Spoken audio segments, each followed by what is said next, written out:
ABB learning hub में फिर से आपका स्वागत है। हमने अपनी पिछली वीडियो में देखा कि इतिहास क्या होता है और इतिहास का जनक और राजस्थान का जनक, राजस्थान के इतिहास का जनक, और हमने राजस्थान को कब अडॉप्ट किया, किस तरह से अडॉप्ट किया और उसके और क्या क्या नाम है। एक बार फिर से देख लेते हैं।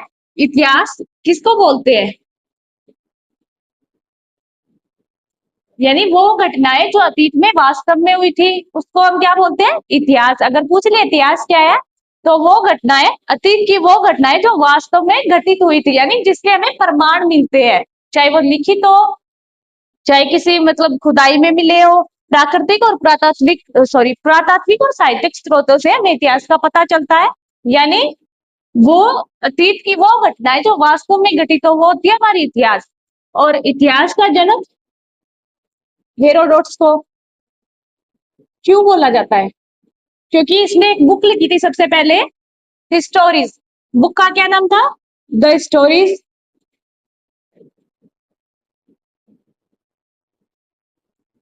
तो इसलिए हेरोडोट्स को इतिहास का जनक बोला जाता है। वहीं अगर राजस्थान के इतिहास के जनक की बात करें हम, तो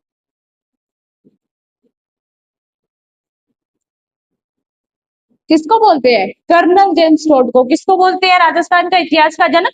कर्नल जेम्स टोड को, क्योंकि उसने क्या है, राजस्थान के इतिहास को सही तरीके से, यानी क्रमबद्ध तरीके से लिखा था। और उसे क्या भी बोलते हैं? घोड़े वाला बाबा भी बोलते हैं। यानी कर्नल जेम्स टोड, और उसको क्या बोल देते हैं? घोड़े वाला बाबा।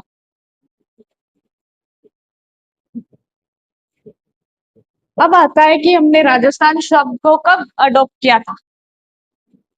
30 मार्च 1949, जब क्या है, एकीकरण का चौथा चरण चल रहा था, जब सर्वसम्मति से सबने क्या है, राजस्थान शब्द को अडॉप्ट किया था। यानी हमारा जो भौगोलिक इकाई है जिसमें हम अभी रहते हैं, उसको क्या है, राजस्थान शब्द से पुकारना स्टार्ट कर दिया, यानी उसका नाम राजस्थान रख दिया। उससे पहले अलग अलग रियासतें थी।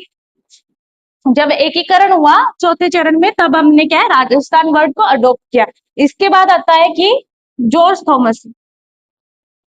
जॉर्ज थॉमस ने इस प्रदेश को राजपुताना शब्द, इस प्रदेश के लिए राजपुताना शब्द का इस्तेमाल किया था, लेकिन मौखिक रूप से। कब किया था? 1800 ईस्वी में। अगर पूछ ले राजपुताना शब्द का सर्वप्रथम उपयोग किसने किया था, तो जॉर्ज थॉमस। अगर ऐसे पूछे मौखिक रूप से किसने किया था, तो जॉर्ज थॉमस। अगर लिखित रूप में पूछे तो विलियम फ्रैंकलिन किया था। उसी तरह फिर क्या हुआ कि कर्नल जेम्स टोड ने राजस्थान को क्या बुलाया? राजस्थान या रायथान। उसने अपनी बुक में राजस्थान या रायथान शब्द का प्रयोग किया था, क्योंकि पहले स्थानीय बोलचाल, जब कर्नल जेम्स टोड राजस्थान आते हैं, तो उस टाइम क्या है, स्थानीय बोलचाल की भाषा में राजाओं के स्थान को रायथान बोलते थे। यानी वह स्थान जहाँ राजा रहते थे, उससे रायतान और राजस्थान नाम पड़ा। कर्नल जेम्स टोड ने राजस्थान शब्द का प्रयोग किया था। अब आगे और जानते हैं कि और किस किस नाम से राजस्थान के कुछ क्षेत्रों को जाना जाता था।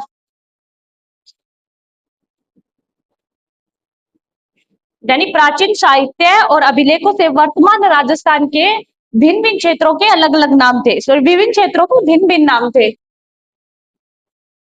यानी जैसे ऋग्वेद में अलग नाम थे, वही महाभारत में भी सुरसेन और मत्स्य नाम का जिक्र होता है। तो वही जानेंगे हम कि कौन से क्षेत्र को किस नाम से जाना जाता था, यानी कौन से प्रदेश को किस नाम से जाना जाता था।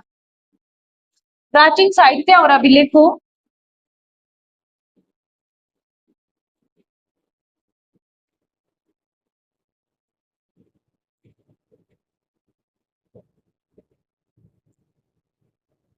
और अभिलेखों से वर्तमान राजस्थान,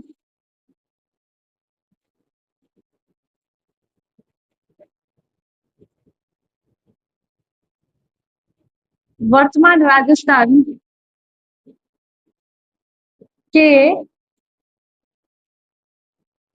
विभिन्न क्षेत्रों को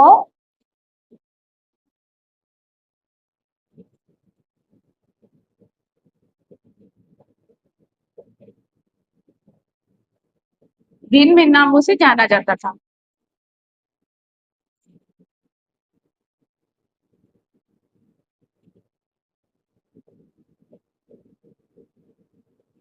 अब ये तो हमने जान लिया कि राजस्थान नाम, यानी अब हम जानेंगे कि राजस्थान के बाकी जो बचे प्रदेश हैं उनको किन किन नामों से जाना जाता था। जैसे हमने बात की कि हम इतिहास को साहित्यिक स्रोतों के से भी जान सकते हैं, तो इसी हिसाब से राजस्थान के क्षेत्रों के प्राचीनतम नाम हमें ऋग्वेद में भी मिले हैं। अब कौन से क्षेत्र के कौन सा नाम मिला है वो हम आगे जानेंगे। राजस्थान के क्षेत्रों के प्राचीनतम नाम, राजस्थान के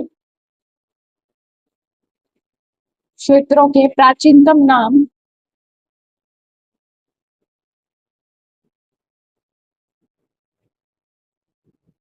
जिनका उल्लेख हमें किसमें मिला है, ऋग्वेद में। जिनका उल्लेख ऋग्वेद में मिला है।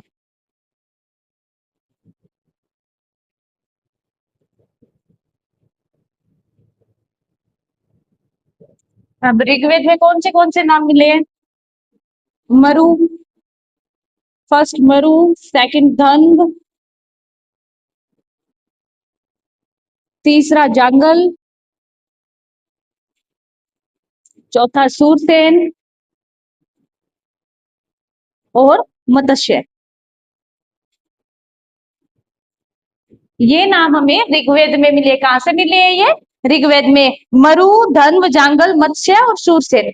अब ध्यान रखना, ये सूरसेन और मत्स्य शब्द का उल्लेख महाभारत में भी मिलता है, यानी दोनों का, ऋग्वेद और दोनों महाभारत दोनों में मिलता है।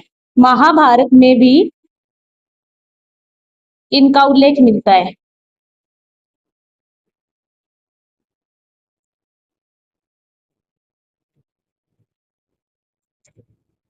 ऋग्वेद का पूछे तो मरु, धन, जांगल, सूरसेन, मत्स्य।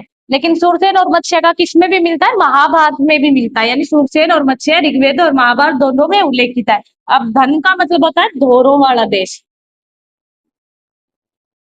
राजस्थान को अभी भी बोलते हैं ना धरती धोरारी, तो यानी धोरों वाला देश से क्या पड़ा? धन। मरु और धन दोनों का क्या है? एक ही अर्थ होता है, यानी मरु और धन एक ही जगह के लिए प्रयोग में लिए गए हैं। धोरो वाला देश ही होता है दोनों। मरु यानी मरुस्थल हो गया, वही सेम धोरो वाला देश। अब ये कौन सी जगह के लिए यूज किया गया था? मरु और धन, यानी दोनों का अर्थ एक ही है, एक ही जगह के लिए यूज हुआ था ये।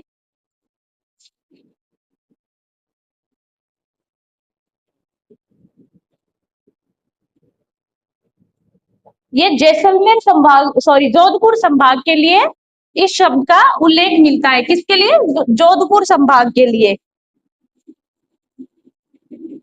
दोनों का अर्थ एक ही होता है, धोरो वाला देश।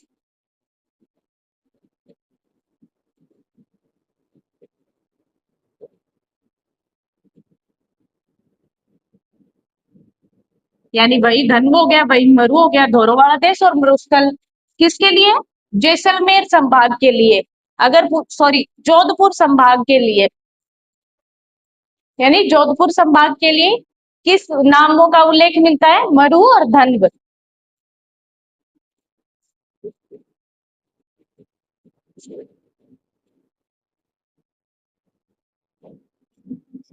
जोधपुर संभाग हेतु इन नामों का उल्लेख मिलता है, या इन शब्द का उल्लेख किया गया है।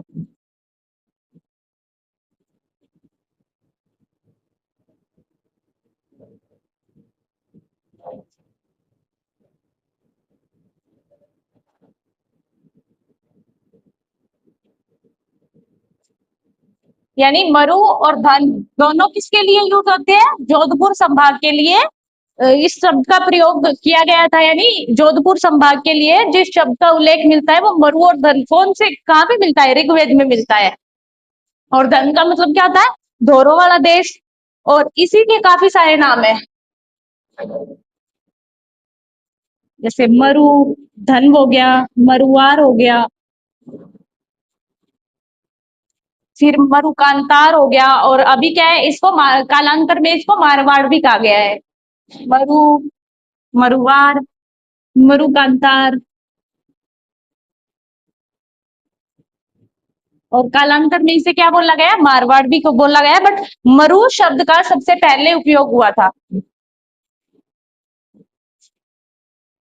ये हो गया अपना, यानी प्राचीन साहित्य में विभिन्न नामों के उल्लेख मिलते हैं। वही ऋग्वेद की बात करें तो कौन से मिलते हैं, मरु, धन, जांगल, मत्स्य और सूरसेन। महाभारत में भी इन दोनों का उल्लेख मिलता है। धर्म का मतलब होता है दोनों वाला देश। मरु और धन दोनों का अर्थ एक ही होता है। और किसके लिए उल्लेख मिलता है इसका, जोधपुर के लिए, यानी जोधपुर संभाग हेतु इस शब्द का उल्लेख किया गया था। और इसे क्या है, मरु कांतार भी कहा गया।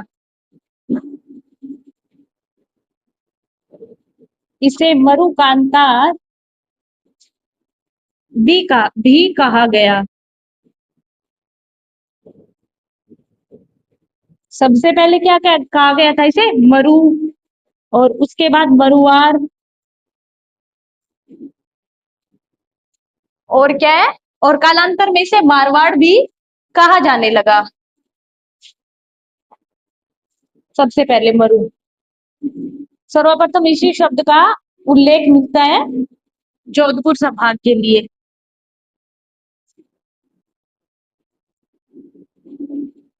कालांतर में मारवाड़ भी कहा जाता है।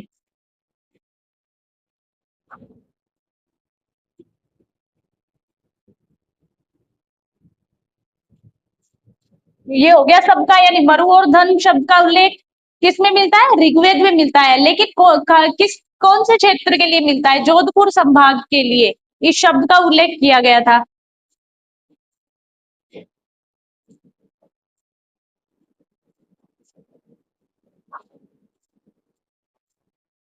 यानी इस जोधपुर संभाग के लिए कौन से शब्द का उल्लेख किया गया, मरु, धन्व, और इसको बाद में क्या है, सर्वप्रथम किया गया था मरु, फिर मरुवार हो गया, फिर इसको मरु कांतार भी कहा जाने लगा, और कालांतर में से मारवाड़ भी कहा जाता है।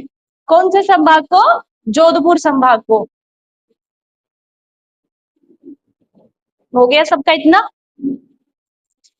याद रखना, यानी सूरसेन और मत्स्य का जो उल्लेख है वो ऋग्वेद में भी मिलता है और महाभारत में भी मिलता है।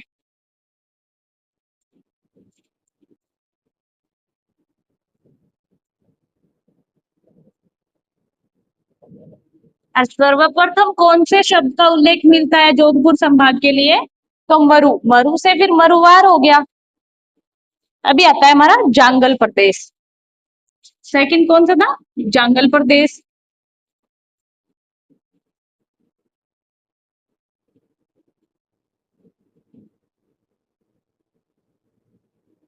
अभी जांगल प्रदेश का शब्द का प्रयोग उस क्षेत्र के लिए किया जाता है जहां पर क्या है, समी, केर और पिल्लू नहीं होते, जो जाल के वृक्ष पे लगते हैं, पिल्लू खाने के लिए होते हैं वो, यानी लोग उसे खाते थे पहले।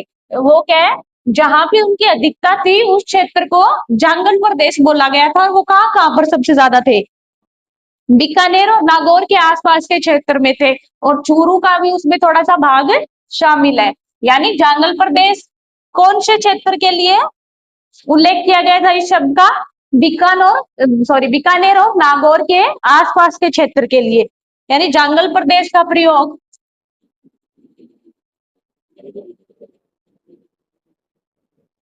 उस क्षेत्र के लिए किया गया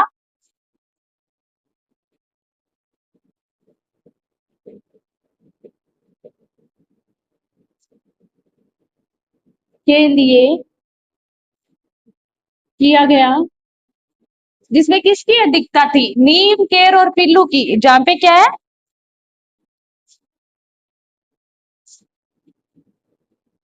क्या थे सबसे ज्यादा, नीम के वृक्ष, सॉरी समी, नीम नहीं समी।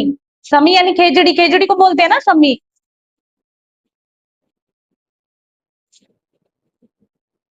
जहाँ पे क्या होते थे सबसे ज्यादा, शमी, केर और पिल्लू।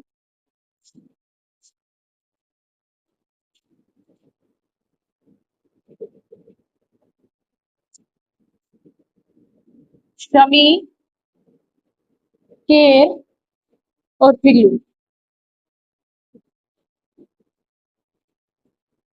पिल्लू जाल जो नहीं होती, जाल उस पे लगता है, जाल के वृक्ष पे पिल्लू लगते थे। यानी उस क्षेत्र के लिए जहाँ पे सबसे ज्यादा शमी, केर और पिल्लू होते हो। तो कौन से क्षेत्र में होते थे उस टाइम? यानी जांगल प्रदेश किसके लिए यूज किया गया है? बीकानेर और नागौर के आसपास के क्षेत्र के लिए। बीकानेर और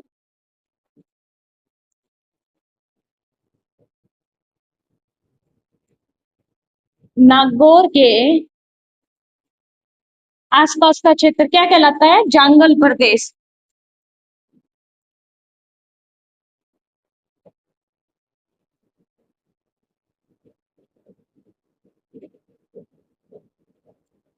जांगल प्रदेश कहलाता था।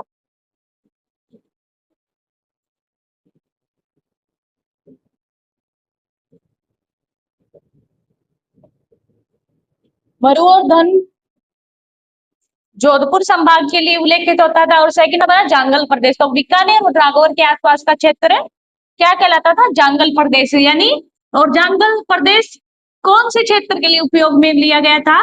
जहाँ पे शमी, केरो और पिल्लू होते थे। और कौन सा था ऐसा क्षेत्र? बीकानेर और नागौर का आसपास क्षेत्र, सॉरी आसपास का क्षेत्र। और उसमें क्या है, चूरू का भी थोड़ा सा भाग शामिल था। ये याद रखना, थोड़ा सा क्या है, चूरू का भाग भी उसमें शामिल था। तीसरा आता है हमारा मत्स्य। ये भी मैंने बताया, मत्स्य का उल्लेख हमें महाभारत में भी मिलता है। यानी जिसका उल्लेख महाभारत में एक राज्य के रूप में हुआ था, और जिसमें क्या है, जयपुर, अलवर और भरतपुर तक वो क्षेत्र कहां तक था विस्तृत? जयपुर, अलवर और भरतपुर तक। अगर हम पुराने जिलों के हिसाब से बात करें तो तीन आते हैं, कौन से? जयपुर, अलवर और भरतपुर। यानी जयपुर, अलवर, भरतपुर के लिए मत्स्य शब्द का उपयोग किया गया था, और उसकी राजधानी होती थी विराटनगर। बट अगर वर्तमान में देखें तो जैसे अभी 41 डिस्ट्रिक्ट है ना टोटल, तो उसमें दो जिले और ऐड हो गए हैं, कोटपुतली, बहरोड और डीग। अगर 41 डिस्ट्रिक्ट के अनुसार पूछे कि मत्स्य जो है हमारा शब्द मत्स्य प्रदेश कौन से क्षेत्र के लिए उपयोग में होता था, तो उसमें तो 5 डिस्ट्रिक्ट आएंगे, जयपुर, अलवर और भरतपुर और कोटपुतली, बहरोड और डीग। अगर पीछे के हिसाब से पूछे तो सिर्फ 3 ही डिस्ट्रिक्ट आते हैं, और उनकी क्या है, राजधानी क्या थी? विराटनगर। अब देखो, मत्स्य प्रदेश जिसका उल्लेख कहाँ मिलता है? महाभारत में एक राज्य के रूप में हुआ था मत्स्य प्रदेश, जिसका उल्लेख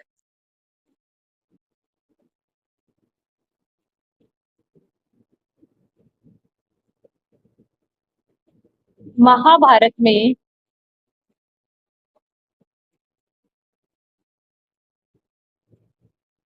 जिसका उल्लेख महाभारत में एक राज्य के रूप में हुआ है,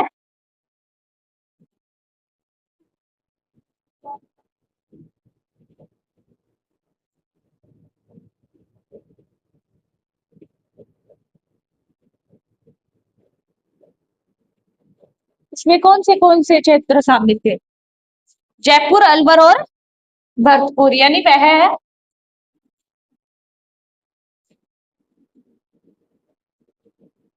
जयपुर, अलवर, भरतपुर तक विस्तृत था। आस पास है ना तीनों।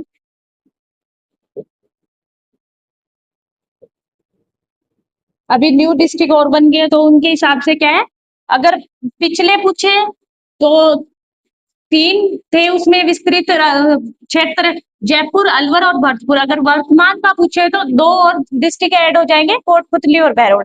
अब इसकी राजधानी क्या थी? यानी मध्य प्रदेश की राजधानी क्या थी? विराटनगर।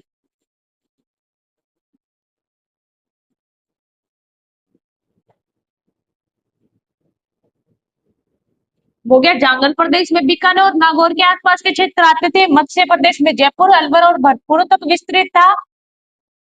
और क्या, मरु जोधपुर संभाग के लिए उपयोग में, या सॉरी, मरु और धन शब्द का प्रयोग जोधपुर संभाग के लिए किया गया था। इसकी राजधानी थी विराटनगर। अगर वर्तमान में देखें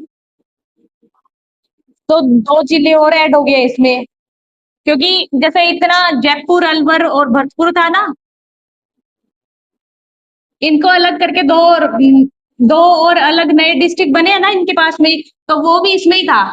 क्योंकि जगह सेम है बट दो डिस्ट्रिक्ट और बना दिए तो वो भी क्या है मध्य प्रदेश में ही शामिल हो गए। अगर वर्तमान का पूछे तो कितने जिले आते हैं? जयपुर, अलवर, भरतपुर, कोटपुतली, बहरोड और डींग। राजधानी क्या थी? विराटनगर। वर्तमान में कितने आते हैं इसमें? वर्तमान में 5 जिले हो गए हैं। प्राचीन काल में तो कितने ही थे? 3 थे, जयपुर, अलवर और भरतपुर। और वर्तमान में हो गए 5। पहला जयपुर,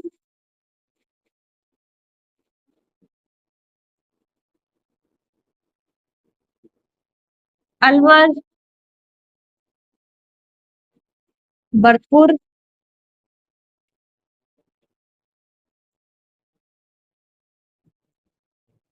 कोटपुतली, बहरोड,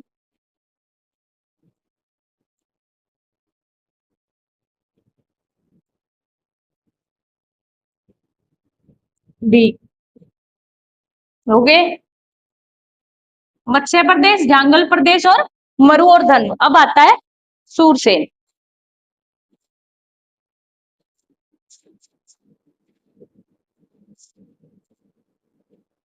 सबका हो गया इतना क्लियर। मरु और धन एक ही जगह के लिए यानी दोनों का अर्थ सेम है। मरु यानी मरुस्थल, धन यानी धोरोवाड़ा देश जो जोधपुर संभाग के लिए होता था। और जांगल प्रदेश में बीकानेर और नागौर के आसपास के क्षेत्र आते थे। और वही मत्स्य प्रदेश अलवर भरतपुर तक, सॉरी, जयपुर, अलवर, भरतपुर तक विस्तृत था। वही अगर वर्तमान में बात करें तो उसी जगह पे 2 नए जिले और बने हैं ना, तो वो भी ऐड हो गए। और राजस्थानी, सॉरी, राजधानी क्या थी उनकी? विराटनगर। अब आती है सूरसेन। सूरसेन का भी महाभारत में उल्लेख मिला है। मत्स्य प्रदेश और सूरसेन प्रदेश दोनों का ही मिला है।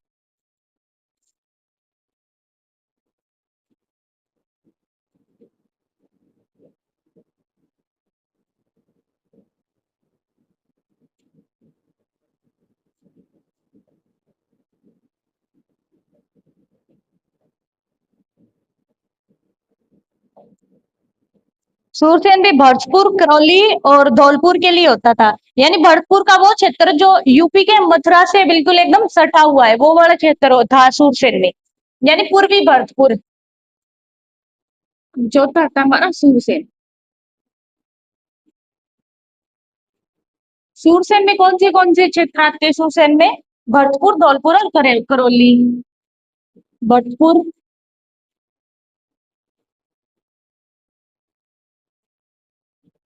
धौलपुर, करौली। और सूरसेन प्रदेश में भरतपुर का वो हिस्सा आता है जो क्या है, यूपी के जो यानी उत्तर प्रदेश के मथुरा से जो सटा हुआ भाग है, सिर्फ वही आता है। पूर्वी भरतपुर भी बोला जाता है जिसे। वह क्षेत्र जो यूपी के मथुरा,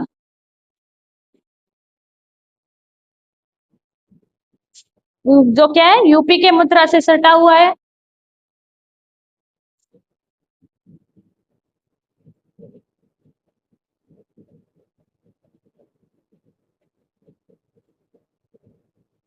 जैसे हो गया पूर्वी भरतपुर भी बोल सकते हो आप। अब सूरसेन में कौन से आते हैं? भरतपुर, धौलपुर और करौली। बट भरतपुर का वो क्षेत्र आता है जो यूपी के मथुरा से एकदम सटा हुआ है, यानी हमारा पूर्वी भरतपुर। अब इसका भी उल्लेख क्या है, महाभारत में भी मिलता है।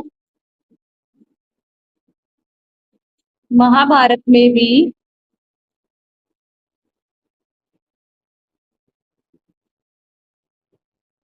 इसका उल्लेख मिलता है। तो ये वो हो गए जो ऋग्वेद में हमें मिले थे। जो ऋग्वेद में राजस्थान के प्रदेशों के लिए शब्द यूज में लिए जाते थे, वो सारे हो गए हमारे। कौन से थे? मरु, धन। मरु और धन दोनों का मतलब एक ही था, सिर्फ जोधपुर संभाग के लिए इस शब्द का उल्लेख मिलता है। फिर आता है हमारा जांगल प्रदेश, मत्स्य प्रदेश और सूरसेन। सूरसेन पर भरतपुर, धौलपुर और करौली। भरतपुर का वो हिस्सा जो यूपी के मथुरा से एकदम चिपका हुआ है, यानी पूर्वी भरतपुर। और वही जांगल प्रदेश की बात करें तो बीकानेर और नागौर का क्षेत्र आता है। अब ये तो जान लिए कि ऋग्वेद में कौन से क्षेत्र के लिए कौन सा नाम उल्लेखित किया गया था। अब भौगोलिक विशेषता के आधार पर जो नामित प्रदेश है उनके बारे में जानेंगे हम आगे।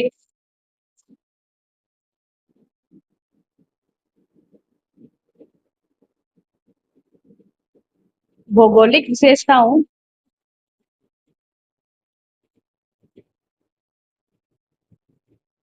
के आधार पर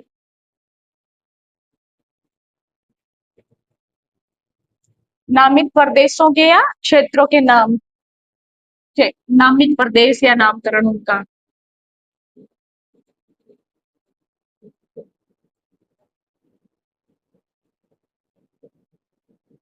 अब इतना ध्यान रखना कि मत्स्य प्रदेश में भी भरतपुर आता है और सुरसेन में भी, बट भरतपुर में कौन सा क्षेत्र आता है? जो यूपी की मथुरा से सटा हुआ है, यानी हमारा पूर्वी भरतपुर। अभी स्टार्टिंग में फिर आता है कांठल प्रदेश।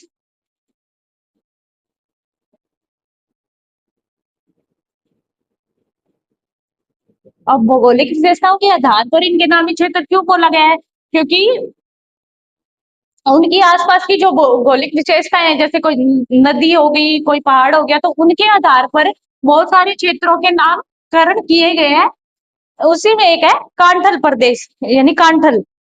कांठल किसके लिए यूज होता था, ये सीखेंगे हम। इसमें क्या है, प्रतापगढ़ के आसपास का जो भूभाग है उसको बोला जाता है कांठल। अब क्यों बोला जाता है?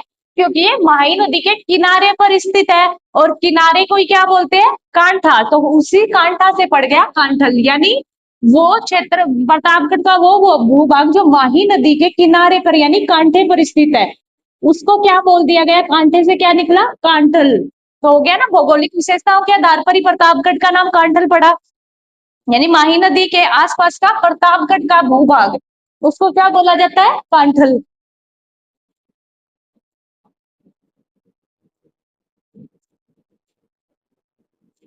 माही के आसपास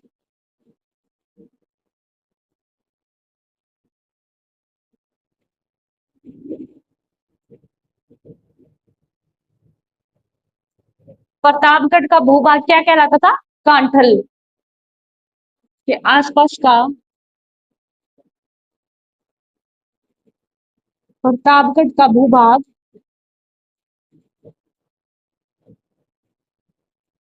माही नदी के किनारे, सॉरी, माही नदी के आसपास का प्रतापगढ़ का भूभाग क्या कहलाता था, कांठल कहलाता था।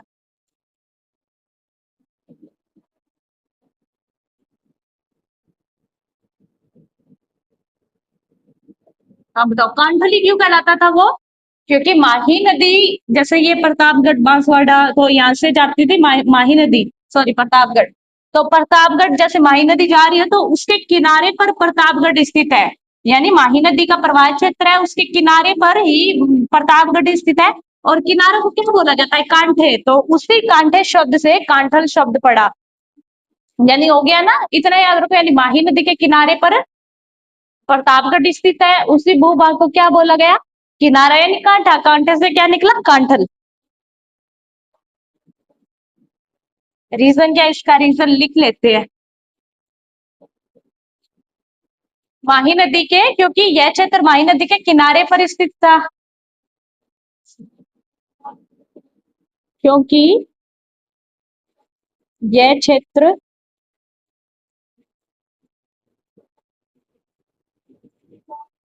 माही नदी के किनारे यानी कांठे पर स्थित था।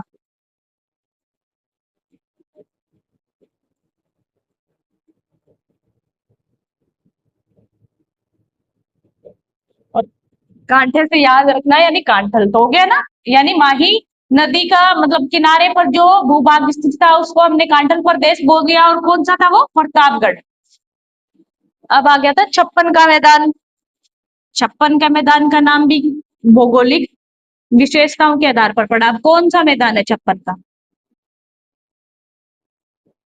यानी प्रतापगढ़ और बांसवाड़ा के बीच जो 56 गांवों का या 56 नालों का समूह है उसको क्या बोला जाता है, छप्पन का मैदान। प्रतापगढ़ व बांसवाड़ा। के मध्य है। प्रतापगढ़ और बांसवाड़ा के मध्य के भूभाग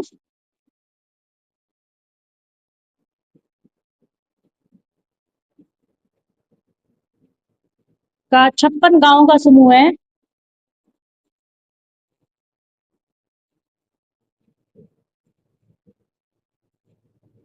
56 गांव का, या फिर उसको 56 नालों का भी बोल देते हैं।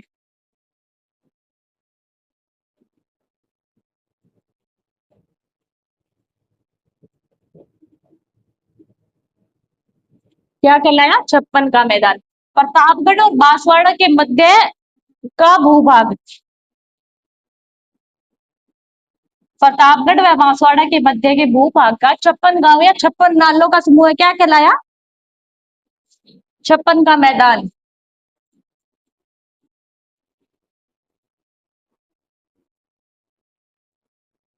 56 से याद ही रहेगा, 56 का मैदान यानी 56 गांवों का समूह है या नालों का समूह है, 56 का मैदान कहलाता था।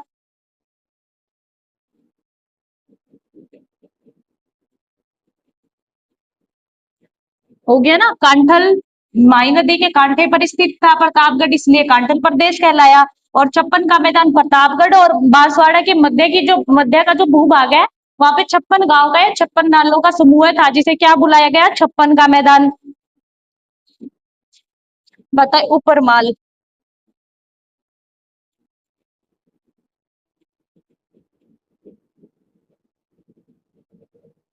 उपरमाल था भैंसरोडगढ़ जो चित्तौड़गढ़ में है से लेकर बिजोलिया, यानी भैंसरोडगढ़ से बिजोलिया के बीच का क्षेत्र क्या कहलाया? उपरमाल। यानी पठारी होने के कारण उसको क्या बोला गया?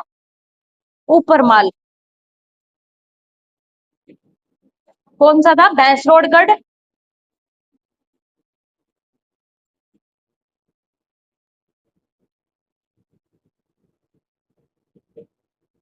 चित्तौड़गढ़ से बिजोलिया,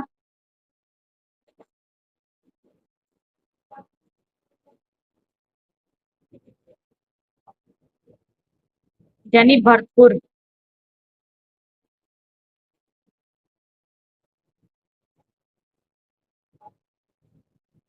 के बीच का क्षेत्र उपरमाल कहलाता था।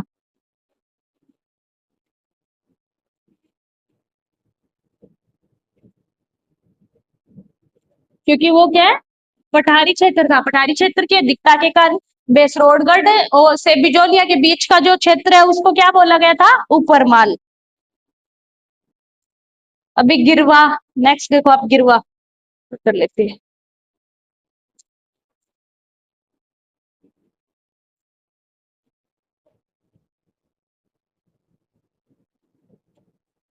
गिरवा कौन से प्रदेश को बोलते थे?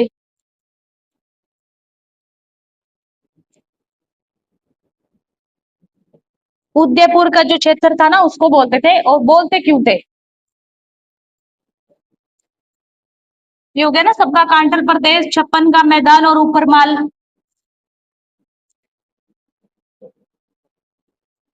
गिरवा कौन से क्षेत्र को बोलते थे? गिरवा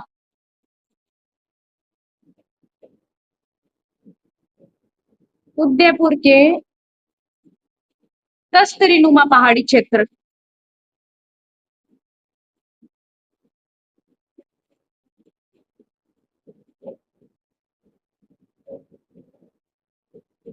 जिसने क्या है उदयपुर को पूरी तरह से घेर रखा था, इसलिए उसको क्या बोला जाने लगा?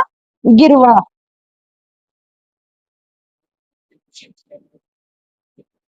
जिसने चारों ओर से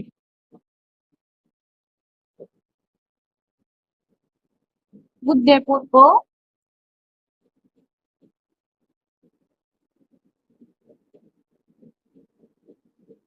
घेर रखा था।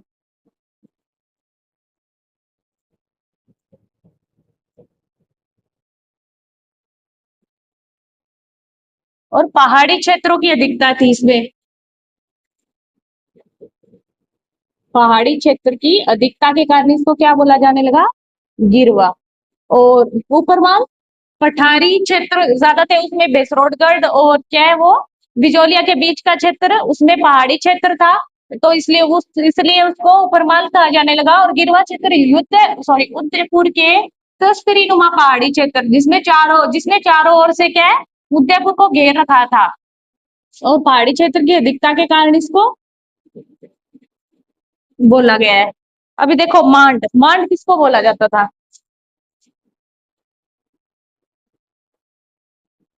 यानी क्या है, जैसलमेर को कहा गया है, मांड जैसलमेर को कहा गया है।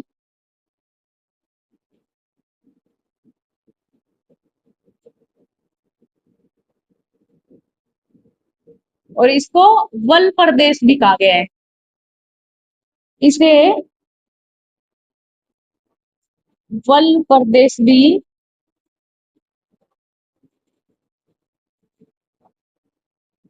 कहा गया है। जैसलमेर के लिए कौन से शब्द का प्रयोग किया गया था? मांड, मांड यानी सॉरी, मांड जैसलमेर को कहा गया, और इसे वल प्रदेश भी कहा जाता है। बागड़, मारवाड़ तो जोधपुर संभाग के लिए होता है। बागड़ देखते हैं, बागड़ डूंगरपुर बांसवाड़ा, डूंगरपुर बांसवाड़ा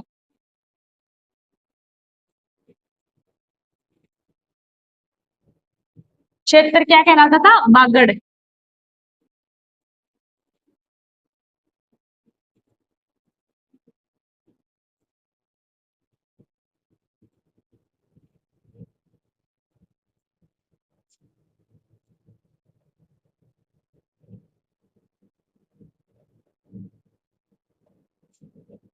बागड़, डूंगरपुर और बांसवाड़ा के क्षेत्र को कहा गया। वही कोटा और बूंदी के प्रदेश की बात करें तो उसे हाड़ौती प्रदेश कहा जाता था। कोटा और बूंदी क्या है? हाड़ौती नाम से प्रसिद्ध थे।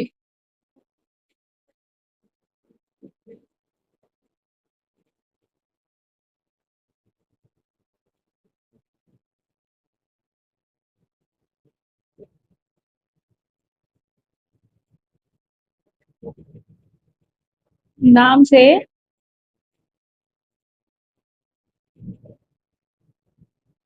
प्रसिद्ध थे।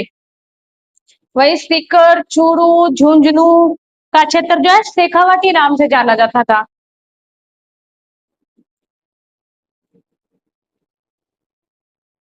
शेखावाटी प्रदेश कौन सा था?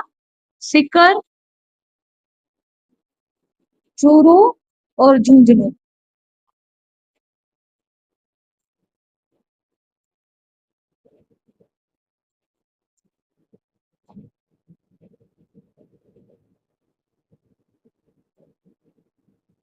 शेखावाटी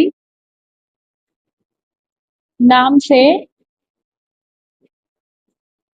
जाना जाता था। तो ये हो गया हमारा राजस्थान के प्रदेश के नामकरण। भौगोलिक विशेषताओं के आधार पर पढ़े इनके नाम, और ऋग्वेद में कितने नाम मिले वो भी हमारा कंप्लीट हो गया। तो राजस्थान का ये कंप्लीट हो गया हमारा टॉपिक कि राजस्थान शब्द कैसे पढ़ा, उसके विभिन्न प्रदेशों को किन किन नामों से जाना जाता था। अब नेक्स्ट क्लास में पढ़ेंगे हम इतिहास का काल विभाजन।